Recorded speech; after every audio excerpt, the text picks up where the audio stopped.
E aí, tudo bem? Eu sou o Montalvo, essa é a Sketcheria e hoje a gente vai falar das tintas da Maria Pierro. Maria Pierro era uma tia minha, na verdade, tia de sangue da minha ex-esposa, né? Eu fui agregado à família, chamo ela de tia com muita propriedade, muito orgulho. E ela era uma psicóloga, sabe, uma reputação incrível. Ela se formou em Sorbonne e ela era psicóloga de psicólogos. E chegou uma certa idade, eu acho que dos 50 ou 60 anos, ela decidiu que ia pintar. Ela começou a fazer muitos cursos de pintura e montou um ateliê na casa dela. A casa dela era incrível, né? Parecia um antiquário, era coisas que ela trazia do mundo inteiro, viajava muito. Então cada pecinha de, sabe, de decoração tinha uma história, coisas que ela trouxe do Marrocos, do Egito, e cada uma dessas viagens ela trazia os materiais de pintura dela. Durante muitos anos ela foi estocando tintas, pincéis e, sabe, todo tipo de coisa de pintura a óleo que ela fazia. Ela tinha mais de 400 quadros pintados, catalogados. Ainda vou fazer um vídeo só sobre ela, vai ser bem legal. Esse aqui, ó, eu vou mostrar como que as tintas dela vieram. É degradação, né? Acontece mesmo. A tinta a óleo vai soltando, ela vai separando o pigmento do óleo de linhaça e ele acaba desse jeito todo manchado, né? E grudando. É um negócio desconfortável para pegar, ele fica tudo pegajoso. Como é que esses tubinhos acabaram virando isso aqui, ó? Esse é o processo que eu vou mostrar para vocês hoje. Eu comprei em janeiro 50 tubos vazios na AliExpress. É uma coisa que valeu um investimento. Se pensar que cada tubo desse novo está custando em torno de R$ 100, tubinhos de 30, 35 ml. Imagina, um tubo de tinta da Schmincke deve estar para lá de R$ 150. Da Holbein, Talens, Winsor Newton. A única pessoa que, na família que poderia receber essa herança, né, e usar de alguma forma era eu. E de cada tubinho desse eu tirei as tampinhas. Eu acabei guardando. Eu tinha algumas delas para reposição.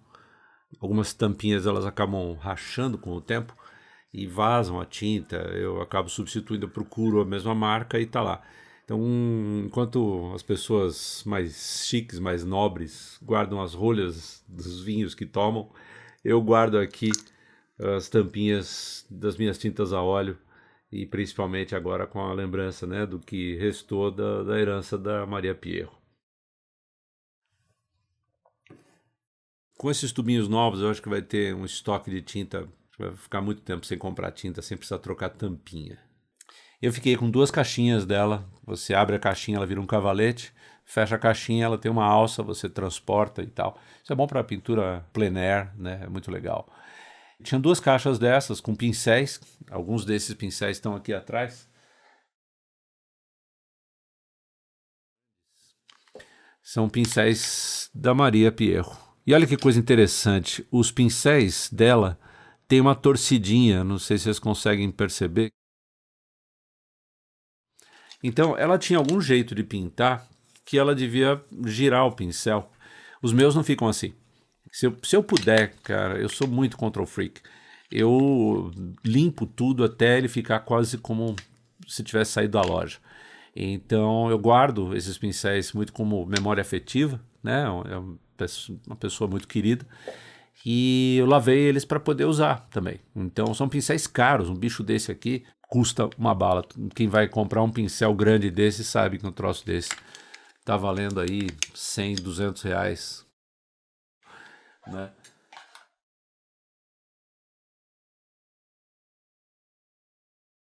Aqui tem uma coisa muito curiosa. No meio desses pincéis tem uma baqueta que tem uma historinha também. Eu fui num show do Zimbo Trio, parceria no palco com o Raul de Souza. Então, Virada Cultural de São Paulo, acho que foi 2012, se eu não me engano. Estavam lá, terminou o show, o pessoal foi lá pra frente, né? E agradecimentos, aquela coisa toda. O Kiko Freitas, baterista, ele tava com as duas baquetas dele na mão, ele não teve dúvida. Tchum, jogou pro público, né? E a primeira veio na minha direção, cara. Eu estiquei o braço assim, tá, peguei, coloquei dentro da manga aqui da jaqueta para ninguém disputar ela comigo. Ainda vou fazer uma moldurinha, ainda quero colocar uma plaquinha com o nome do Kiko Freitas e lembrando desse show do Raul de Souza que nos deixou há alguns anos. Outra coisa interessante, essa caixinha de pincéis aqui atrás, eu comprei 2 dessas na Leroy Merlin. Custa R$ 100 cada uma e ela serve muito bem para isso. Inclusive é mais estável do que as canequinhas que eu usava. Eu costumava colocar em canecas, né? Cada uma tem uma história. Essa daqui eu comprei numa viagem em Kansas. Tem uma região de bares de jazz que é tradicional, que é o berço, um dos muitos berços do jazz americano, é Kansas City, né? E tem uma área lá que chama Jazz District, chama 18th and Vine. É uma ruazinha com dúzias de bares de jazz. Eu me acabava lá, né? Era muito legal. E tem um lugar que é o museu do American Jazz Museum. E eu comprei uma canequinha lá. Eu usava para colocar meus pincéis, né? Essa daqui é da Sociedade dos Ilustradores de Nova York. Aí eu usava isso, só que com medo danado. Aqui o apartamento é pequeno, né? Eu tenho medo de derrubar e de quebrar as canecas e tal. Eu acabei trocando por essas caixinhas. Se cair, não tem problema. Então eu vou mostrar para vocês como que foi o processo das tintas. E eu fiz algumas filmagens e vou fazer um voice-over e mostrar para vocês como é que esse negócio todo foi parar nos tubinhos. Bom, estão aqui os tubos de tinta da Maria Pierro. Tem alguns que estão irrecuperáveis, que não dá nem para ver que cor que é, que marca que é direito. Eu preciso trocar mesmo.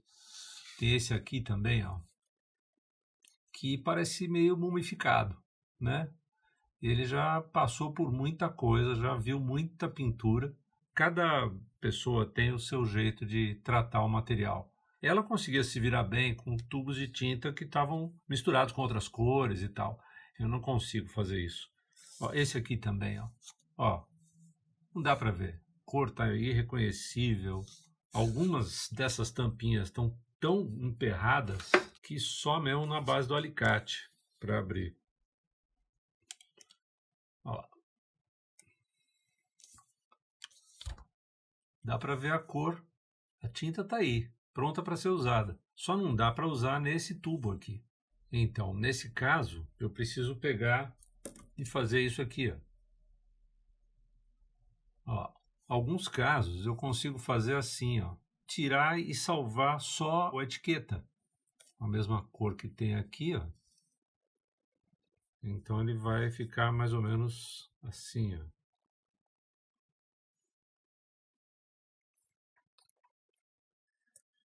Olha só, dá para ler muito mal que ele é um French Ultramarine, mas aqui, ó, tá saindo inclusive, ó. Isso aqui não tem mais jeito. Tem que jogar fora mesmo o tubinho e usar a tinta. Eu separei as cores para poder ter o melhor aproveitamento, né? A ideia é a seguinte: tirar dos tubos, misturar as cores e colocar neste carinha aqui, ó. É importante fazer um negócio antes para poder vazar o ar que tem aqui e esse ar precisa sair. Bom, limpar a bagunça aqui para fazer uma outra bagunça. Como tem alguns tubos que eu quero preservar, eu vou fazer uma máscara para dar um spray nessa parte do topo do tubinho com branco. E aí eu posso usar a própria cor do tubo para identificar e ficar mais fácil de escolher a cor na hora de pintar. Eu faço uma máscara também para a tampinha.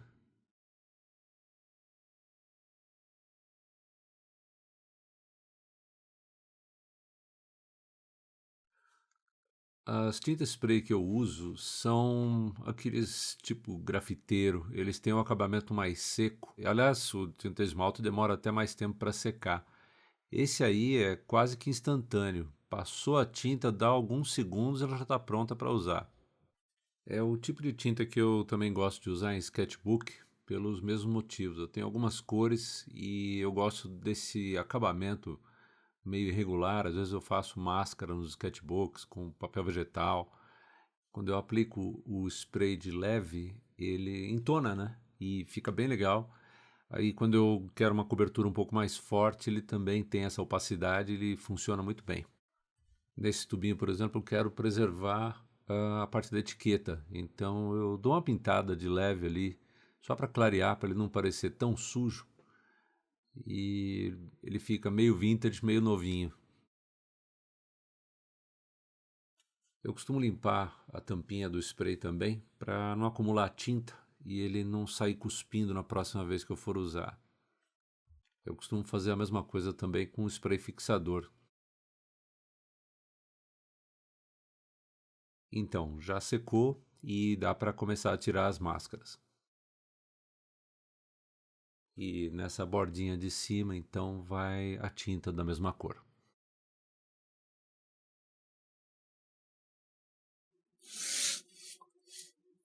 Ó, nesse caso aqui, eu já dei uma limpada, né? Então os tubos ficaram muito bons, dá para reutilizar.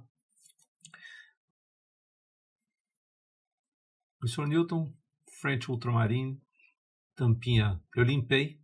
Vamos fazer um negócio aqui.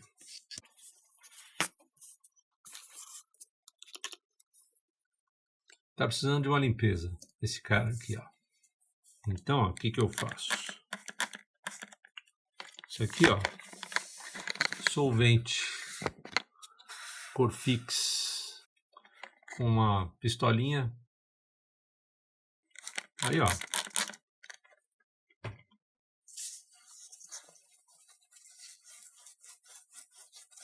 É limpar mesmo. Aí depois vem este produtinho aqui, ó. Eu compro isso aqui em sapataria para limpar a camurça.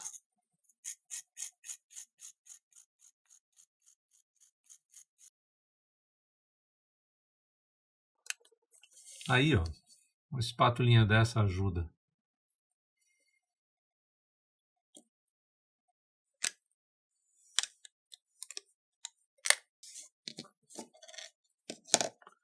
Uma ponta seca também, ó, resolve muita coisa. Isso aqui era um furador que eu tinha para fazer encadernação.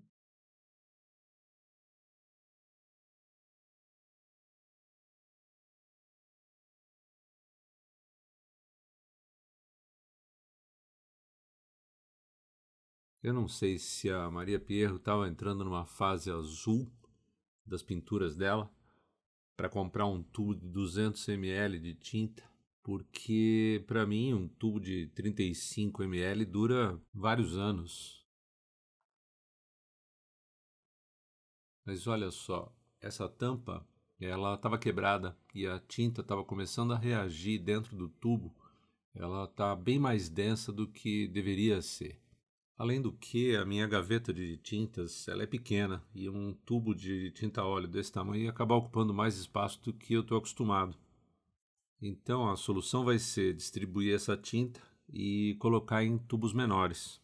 Como está difícil de espremer esse tubo aqui na mão, eu estou usando esse espremedor que, além de tudo, ele ajuda a economizar a tinta. Você usa ela até o finzinho.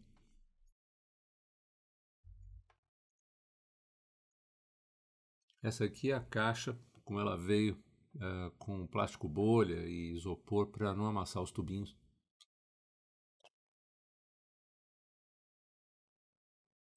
Aí eu dou aquela furada na tampa.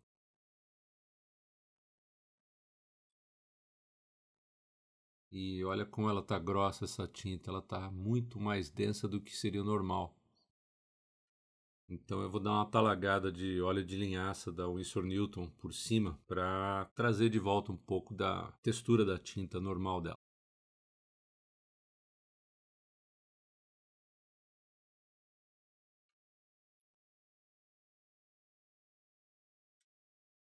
E é claro, limpar obsessivamente, porque eu sou um control freak e eu não quero que ela esteja toda melada e colando na próxima vez que eu for usar.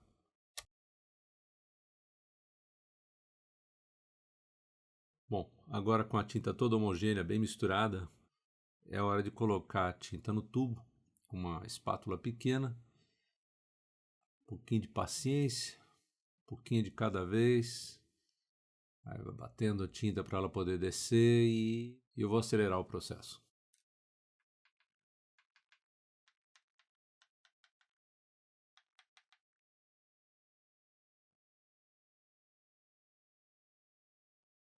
E aqui eu começo a limpar a boca do tubo para, na hora de espremer com o alicate, ter o mínimo de tinta em volta possível para evitar muita sujeira.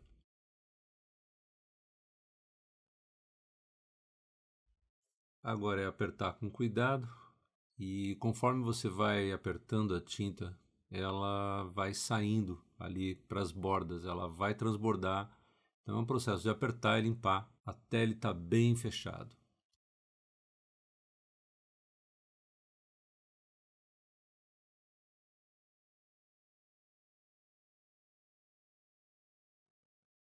Aí começa a dobra da borda e tem que deixar um espacinho para sobrar pelo menos 2 ou 3 voltas de dobra para fechar ele direitinho. Essa apertada final, a última volta, tem que tomar cuidado para não perfurar o tubo, senão além da sujeira você acaba tendo que fazer de novo o processo, dar mais 2 voltas para poder selar direito, né? Aí tem que abrir a tampa, dá um trabalho danado.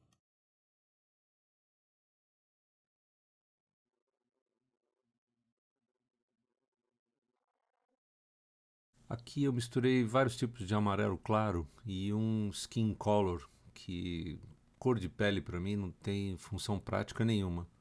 Então preferi fazer de todos eles um amarelo Nápoles, vai ser muito mais útil.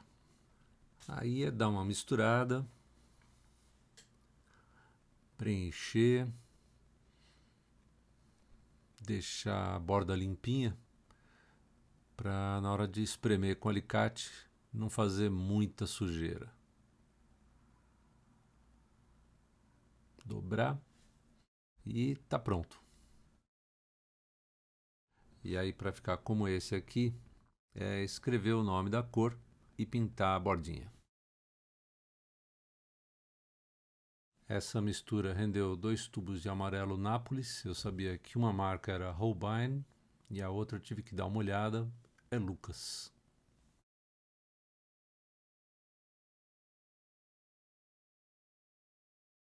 Para essa marcação não sair com uso, manuseio, eu dou 2 voltas de Durex e aí ele fica protegido, vai durar bastante tempo.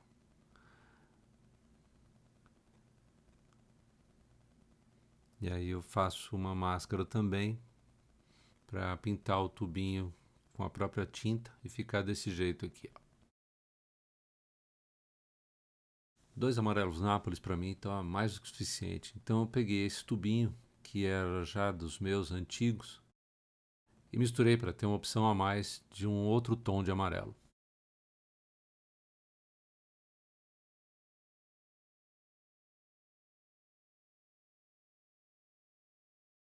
Aqui é a mesma coisa, misturando o skin color com outras cores, fazer um novo laranja. Mas o cuidado que eu estava tendo aqui era de não deixar as casquinhas dos rótulos espremidos cair no meio da tinta e virar impureza. Agora eu vou preparar a tinta para pintar a borda do tubinho e vou misturar meio a meio com Liquin, que é uma resina alquídica de secagem rápida para tinta óleo.